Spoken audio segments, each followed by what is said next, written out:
In ancient Rome, escaping slavery was not just a personal rebellion against one's master, but a public affront to the entire Roman system. For slave women who dared to attempt escape, the most immediate and cruel punishment was branding.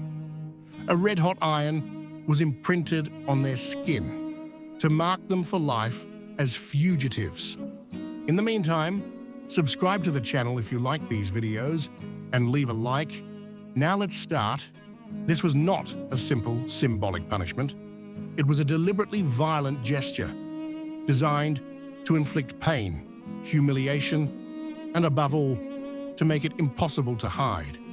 The mark was often imprinted on the forehead with the letters FVG, an abbreviation of fugitivus, or with the full inscription Teneo te fugitive, meaning I have you, fugitive.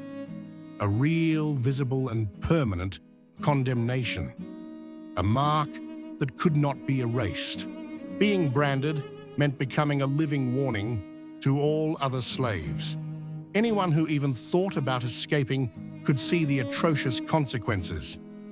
They were no longer simply property, but corrupt property, stigmatized and despised by Roman society. No more possibility of freedom or redemption, not even by masking their condition. The brand spoke for them unequivocally. Often the branding took place in public, accompanied by insults and beatings, transforming the moment into a spectacle of violence and shame. The physical pain was excruciating, but even more devastating was the psychological and social scar, especially for women. In ancient Rome, female appearance and decorum were strictly controlled, and to have such a disfiguring burn on the face meant losing all dignity, becoming excluded even from the most basic form of respect. The scene was horrifying. The woman held down with force while the red-hot iron was pressed against her skin. A cruel and merciless ritual that was not at all rare, but part of the routine of Roman slavery. The law made no concessions or gender distinctions in its harshness, but for women, the suffering was even deeper. Not only the burden of forced labor and abuse, but also the punishment that aimed to extinguish their will. Chained to the door, humiliation as a public lesson. Another terrible punishment reserved for women who ran away was chaining them to the main gate of the house, the Iannua. This gesture had a strong symbolic value.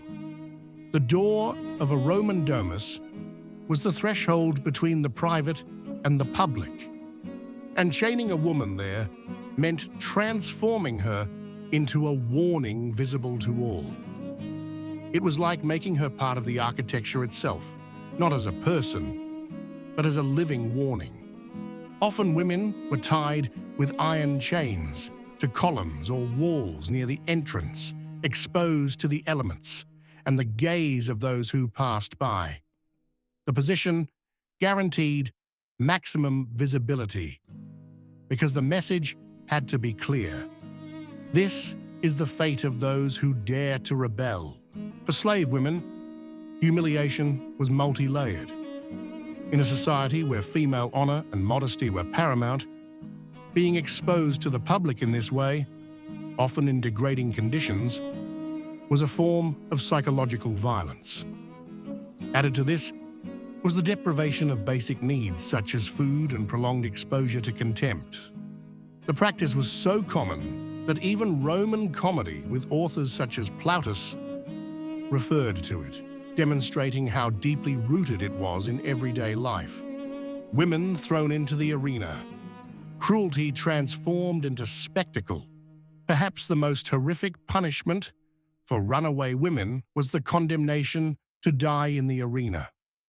While today we think of gladiators as brave men fighting for glory, in ancient Rome, many enslaved women ended up there as sacrificial victims, condemned to a cruel fate. Damnatio ad bestias, or the sentence to be torn to pieces by wild beasts was a punishment reserved for those who committed serious crimes, such as repeated escape. These women were often chained, stripped, and thrown into the arena to be torn to pieces by bears, lions, or leopards. Other times, they were forced to fight each other without any training, just for the cruel amusement of the public. These were not heroic fights, but slow and spectacular executions aimed at terrorizing the whole society and showing that the rebellion would be crushed with the most brutal violence.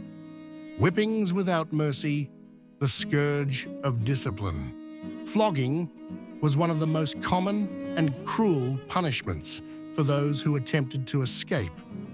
The whip, often made of multiple cords and sometimes tipped with metal or bone, was used not only to inflict pain, but to reaffirm the master's absolute power.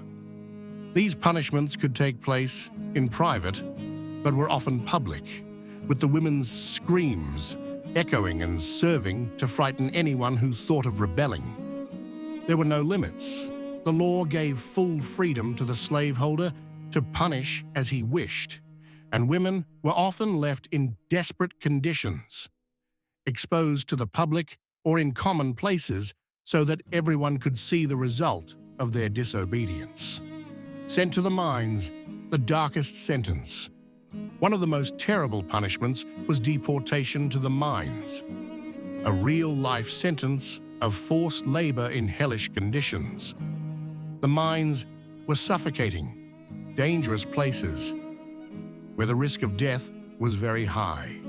Slave women, especially repeat offenders, were forced to work in narrow tunnels, exposed to toxic substances, and subjected to constant abuse. The sentence was practically a slow and silent death sentence, hidden from the eyes of the city, but no less cruel. These punishments reveal how the Roman Empire was willing to sacrifice the dignity and humanity of thousands of women in order to maintain its order. Branding, public humiliation, arenas, whippings, and mines were not only instruments of punishment, but powerful messages of control and terror. The story of these women reminds us that freedom has always been hard-won, and that power has often been based on visible suffering and humiliation. I ask you, in your opinion, which of these punishments best represents the extreme limit of human domination against the will to resist? As Seneca said, "Servi sunt, immo homines." Are they slaves? No, they are human beings. These cruel and merciless punishments were not only methods of physical control, but also tools of psychological and social domination, designed to break any spirit of rebellion. The pain inflicted on slave women who attempted to escape went far beyond physical suffering. It was a clear and merciless message addressed to the whole of Roman society, a warning burned into the skin and into the collective memory. Through branding, chaining, the arena, flagellation, and deportation to the mines, Rome imposed its order built on fear and violence, reminding us how power in every age can transform into a relentless machine of oppression. But this story is not just a tale of the past. It is a powerful reminder to our conscience. Behind every brand, every chain, every whiplash, there have been human beings with dreams, fears, and a desire for freedom that no tyranny can ever completely extinguish. As Seneca warned, are they slaves? No, they are human beings.